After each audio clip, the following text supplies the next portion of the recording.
One of my favorite trends that doesn't seem to die and comes back every single season is the monochromatic look. No matter whether it's spring, fall, summer, like this theme continues to pop up. So I'm going to show you how to get a monochromatic look that's romantic, soft, and yet still appropriate for summer.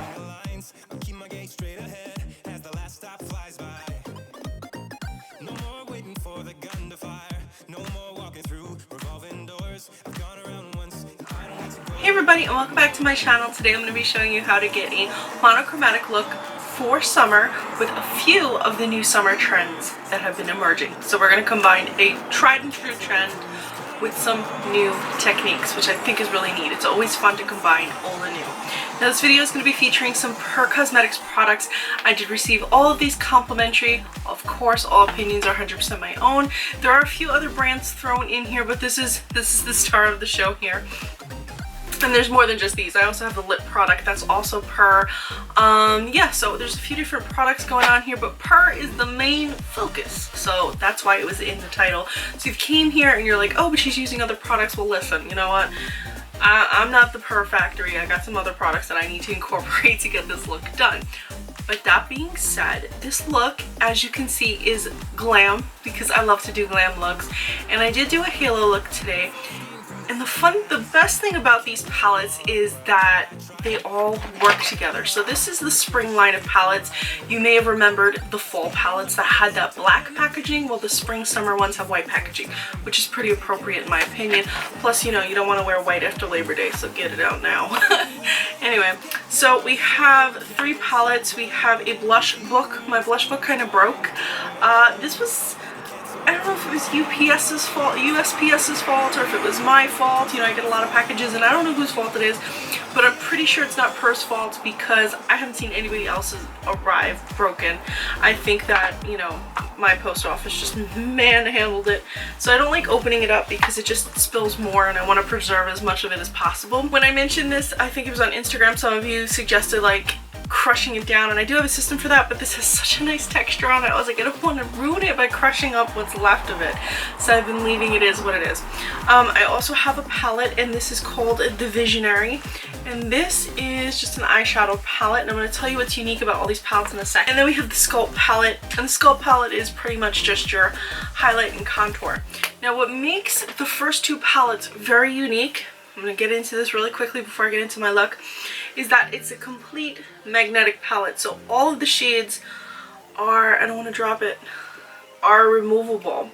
So if you don't like having your shades in the palette made by PUR, that's totally fine because you can remove them all, put them wherever you want. And I'm assuming that because they're able to be popped out that they're replaceable. That's my assumption here. But I love the range here. You have this is not your typical warm palette. I feel like every brand does that typical, you know, 12 pan warm palette. Like this is not that. This is a 12 pan, but it's not a warm palette. You can see you have a few warmer influences like the metallic shades. It's definitely more on the mauve-y side. If you want to see some swatches, they'll be right here. Now I'm not doing live swatches today because I want to get into the look. I want you to see how it applies. But as you can see by the swatches of my hand, these applied really well. I do want to make some notes that there was some kickback. So when you're getting the product on the brush, it kind of gets fallout in the pan, so to say. There was a little bit of fallout on the face as well. The metallic shades were my favorite because they applied creamy and buttery. The matte shades were a bit harder to work with, so make sure that if you're using those matte shades, you're using a dense flat brush as opposed to a fluffy brush, because the fluffy brush is going to give more kickback. When it comes to the metallic shades, you can go either way. I've used the flat dense brush to do the halo today. You can use a fluffy brush, you can use it moist, you can use it dry, you can use it in a lot of different ways. I find that even when I'm using it dry, it still gives that full metallic glow. Like I don't feel like you need to wet this to amplify it, which is a great which is a great thing. So when it comes to the blush, again, I don't want to open it up again, but these are also removable, so hopefully I can get mine replaced, the one pan, get it replaced. Actually, I will open it one last time. So unlike the eyeshadow palette, this one doesn't contain a mirror, but it does contain the quote that says every day is the perfect day to blush, which is kind of cute. And the names of the shades are Honest, Passionate, Determined, and Loyal. And I don't know about you guys, I don't know if you believe in like positive affirmations, but I'm a very firm believer in positive affirmations, and I think that when you read something like this, you kind of, like, even though you're everyday, you're like, I'm gonna put some loyal on, you start to feel it. You start to feel it a little bit. So I like the fact that they have positive affirmations. So does the eyeshadow palette. The eyeshadow palette also has positive affirmation with names like role model, icon, rebel, dreamer, leader, girl boss, and other CEO. Other names that are pretty much associated with just empowering women, and I think that's a very good thing, because so many times we have makeup brands that just are like, put this on and look pretty today, and I feel like that's not what makeup should be about. I think makeup should be about the fact that, you know, we can be empowered, like even if we're wearing makeup, we can be CEOs, we can be girl bosses, you know, even if you're the stay-at-home mom, like, you're a boss. That's awesome, it's amazing, and that's empowering. So I think that it's amazing that they are putting names like that rather than, you know, inappropriate names, because there's some brands that do put inappropriate names, and maybe that's your thing, but it's nice to see a brand switch it up. Alright, so let's start the tutorial now. So I'm starting this look by applying the Guerlain Dior, and this is the Essence, and it really makes my skin look smooth and radiant. I did receive this product complimentary through Octoly, and all opinions are 100% my own. For my foundation, I'm using the Dermablend Pro Flawless Creator Multi-Use Liquid Pigments. I'm doing about 4 drops of the foundation drops, as well as adding a little bit of the Ceuticals Hydrating B5 Gel. For my shadow, I applied the PUR Visionary Palette, and I started with the shade Rebel. Applied this shade in my crease, as well as the inner portion of the lid, as well as the outer portion of the lid. This helps to set the base for your halo. You can use this with a primer or without. I chose to use it without a primer to show you exactly the kind of opacity that you're going to achieve when applying the shade. Now, to do my cut crease, I applied a little bit of concealer to the center of my lid. The concealer that I used is the Trina Tarantino I Dream Hyper Light. Now, this product, I'm not sure if it's available anymore, but I liked that it had a light pink hint to it that really worked with the shade that I'm going to put on top. The shade that I'm putting on top for my halo look is the shade Girl Boss. Now, this is a shimmery shade, and as you can see, I'm using a flat dense brush to apply this, even though you can use a fluffier brush if you feel more comfortable. I just think when it comes to precision, a flat dense brush is going to give you that precision to make sure that you actually can define your halo when you're doing the eye look. For the blush, I applied the shade Honest, and now this is a blush that contains 4 shades, but I swirled them all together, tapping off the excess from my brush in the pan. This did cause a little bit of kickback, and I built this shade up slowly. I did use the draping method, which is where you place your blush in the area that you would normally put your contour. So it creates a very soft contoured face, but it uses the blush instead, so it's a much softer look. Think the 80s Robert Palmer girl, but much softer. So it's kind of like inspired, but it's not copying. For my highlight, I used the PUR Sculpt palette, and I used the shade Originator. I did prep my skin with a little bit of Physicians Formula Argan Wear Argan Oil. Now, this is going to help my highlight really pop on the cheek. So the shade that I'm using from the PUR Sculptor palette is the shade Originator.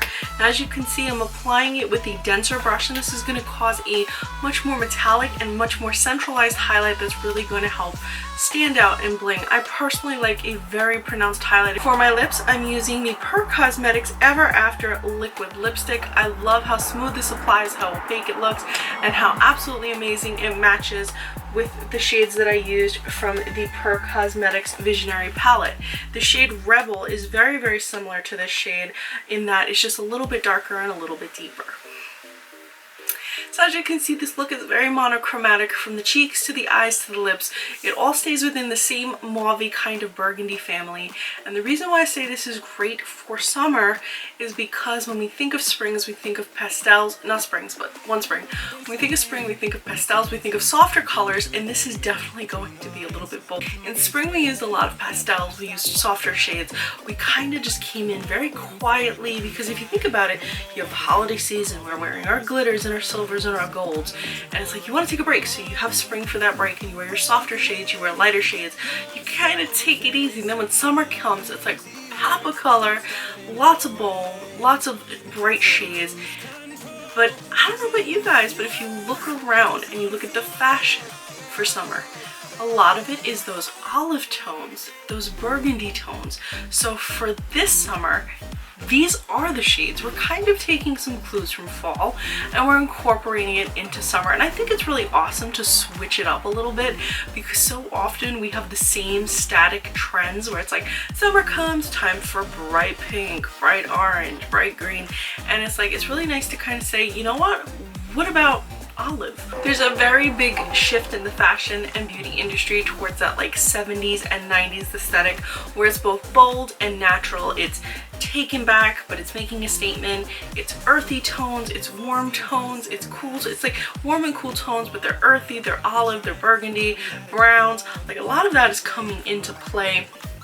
A lot of bohemian styles, and we're seeing that in our makeup. So even though summer is typically a brighter time, there's definitely an experimentation of those deeper shades. So if you're looking to step outside of the box from the typical bright shades, as much as I love that, I just did a look like that yesterday. So trust me, I mean, I'm all about it, I'm here for it, but it's really nice to take a step back and be like, how can we incorporate shades that we would use in other seasons for summer, or how can we wear a fall look for summer? So one of the main ways you can do it is, instead of doing a full highlight contour baking routine, just do a little bit of draping of the blush. You can be glam on the eye, you can even be glam on the lip, be monochromatic, but just kind of go lighter on the face, because summer, you're gonna melt if you go too heavy. If you go cake face, you're gonna be dripping the product off. So go lighter on the face, use oils, use moisturization products. That's why with the Dermablend I added the moisture drops to the foundation, because you want to have that moisture, you want to have that dewy glow, you want to have that glow from within. That's also why I used the L'Or from Guerlain, is because you want that. So it's little shifts. So even if you wanted to incorporate this look for fall, the main difference would be you would use a more matte foundation, you would probably contour, you'd probably bake, and you probably wouldn't use as much face oil or as much illuminating products on the face. You might take it back a little bit. So it's those subtle differences that can change a look very, very quickly. So guys, how do you feel about monochromatic looks? Are you a fan of the tried and true trend? How do you feel about draping? The newest addition to trends, which is the draping of a blush in place of a highlight. What do you think about the revival of the bohemian style, the darker colors, or are you a fan of the more traditional, brighter beachy shades, bright orange, neon yellow, pinks? Let me know exactly what you guys like. I would love to know, because it helps me bring you content that you want to see. If there's anything specific that you guys are interested in, I would be happy to film it for you. Just leave me a comment in the comment section below. If you have, if you're wondering where you can pick up these fabulous PUR products, there will be a link in the info section as well. Again guys, I did receive all the PUR products complimentary, as well as Guerlain product I will have in the info section below, so you can see exactly which products I received complimentary. But I'm not here to fool you guys, I will tell you exactly where everything came from. So head over there. By the way guys, if you enjoyed this video, please be sure to give me a like and a subscribe. If you aren't already, please head over to Instagram @Stardust and give me a follow. I'm constantly posting food, fashion, flat lays, makeup looks, you name it, it's there. I'm kind of like the jack of all trades now, but under all of my makeup looks, it features my makeup recipe, which is literally a list of ingredients or makeup products that I've used in a specific look. So if you don't have time to sit through a 10-minute video like this one, or who knows how long this is at this point, if you don't have time to sit through a video like this, you can go to my Instagram and you'll be able to see exactly which product to use. So if you're like, oh my goodness, I love those lashes, what are they? Don't worry, head over to my Instagram, that information will be there. So be sure to check it out, follow me, subscribe, and as always guys, thank you so much for watching.